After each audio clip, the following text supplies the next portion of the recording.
नमस्कार दोस्तों, gravity coaching के इस ऑनलाइन डिजिटल प्लेटफॉर्म पे आपका हार्दिक स्वागत है। अपन रीट पात्रता परीक्षा 2025 से रिलेटेड एमसीक्यू क्वेश्चंस को सॉल्व कर रहे थे।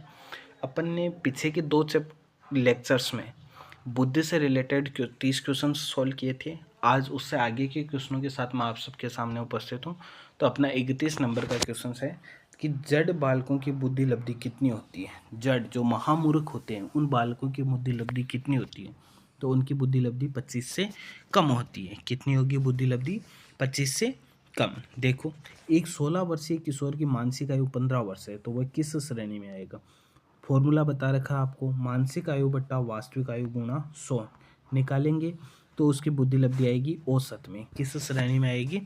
औसत की श्रेणी में आएगी। अगला क्वेश्चन देखो, 33 नंबर का क्वेश्चन अपने पास, EQ और IQ किसके उदाहरण है? EQ और IQ किसके उदाहरण है? ये मानक होते हैं भाई। बुद्धि लब्धि IQ में मेजर करते हैं और EQ क्या होता है? बुद्धि की ही एक यूनिट होती है। तो ये क्या होंगे? मानक प्रदत्त हो जाएंगे। कौन से प्रदत्त हो जाएंगे? मानक प्रदत्त हो जाएंगे। अगला क्वेश्चन देखो, अपने पास 34 नंबर का क्वेश्चन है, निम्नलिखित में से कौन सा कथन बुद्धि के बारे में सत्य नहीं है? नहीं वर्ड आ रहा है, नहीं वर्ड को या तो अंडरलाइन करो या उसको गोले में बंद कर लो। इसका फर्स्ट ऑप्शन देखो, यह एक व्यक्ति की मानसिक क्षमता है। सही शब्द है भाई, व्यक्ति की मानसिक क्षमता होती है। ये सामंजस्य स्थापित करने में सहायक होता है। सही है, सामंजस्य स्थापित करने में सहायक होता है।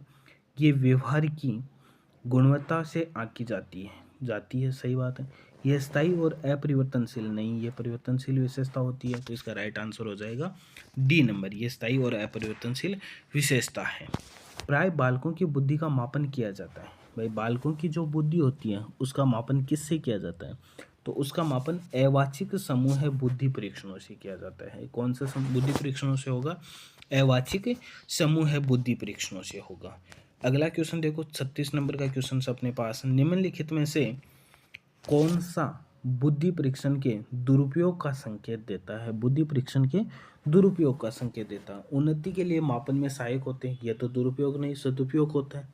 बुद्धि लब्धि का लेवल बालकों पर लगाकर अध्यापक अपनी अकुशलता को छुपाते हैं, यही क्या हो गया? दुरुपयोग हो गया। बालकों को वर्गीकृत करने में सहायक होता है, ये भी सदुपयोग है। और अधिगम प्रक्रिया को बेहतर बनाने के लिए होते हैं, ये भी क्या है? सदुपयोग है। अगला क्वेश्चन देखो, 37 नंबर का क्वेश्चन है, वापस उसी प्रकार का क्वेश्चन आया कि एक बच्चे की मानसिक आयु 12 है और वास्तविक आयु कितनी है? 10 है, तो उसकी बुद्धि लब्धि क्या होगी? मानसिक आयु 12, वास्तविक आयु 10 गुणा 100, 0 से 0, आंसर कितना आ जाएगा? 120। तो राइट आंसर कितना है इसका? 120। अगला क्वेश्चन देखो, 38 नंबर का क्वेश्चन है कि एक 11 वर्षीय बालक है जिसकी मानसिक आयु 10 है, उसे किस श्रेणी में रखा जाएगा? देखो, 10/11 गुणा 100। अब देखो, 10 में 11 का डिवाइड करेंगे तो लगभग 0.9 के समथिंग आएगा।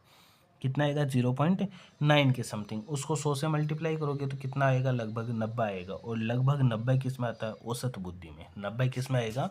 औसत बुद्धि में।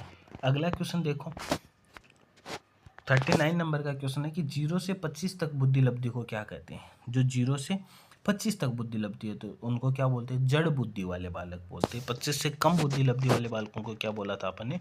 जड़ बुद्धि बालक। ये औसत बुद्धि लब्धि का घोतक है। औसत बुद्धि लब्धि कौन से बालकों में होती है? तो औसत बुद्धि लब्धि 91 से 110, या नॉर्मल जानते हैं अपन, इसमें ऑप्शन दे रखा अपने को 91 से 111, तो क्या हो जाएगा? 91 से 111। वैसे अपन इसको बोलते हैं 91 से या 90 से 110 तक मानते हैं। बुद्धि के बहुकारक सिद्धांत के प्रतिपादक कौन थे? बहुकारक सिद्धांत के कौन है? थॉर्नडाइक। कौन थे? थॉर्नडाइक थे अपने पास। बुद्धि के बहुकारक सिद्धांत के प्रतिपादक थॉर्नडाइक हैं। अगला क्वेश्चन देखो, 42 नंबर का क्वेश्चन है कि थॉर्नडाइक का बुद्धि संबंधित सिद्धांत था। ये भी कौन सा सिद्धांत है? बहुतत्व सिद्धांत। कौन सा सिद्धांत है? बहुतत्व सिद्धांत है। अगला क्वेश्चन देखो, ये अपने बुद्धि से संबंधित 42 क्वेश्चंस थे, अपन ने सॉल्व किए। उम्मीद करता हूँ कि आपके क्वेश्चंस सही हुए होंगे और इसी प्रकार बने रहिए। कल एक नए टॉपिक के साथ आप सबके सामने उपस्थित होते हैं। Thank you.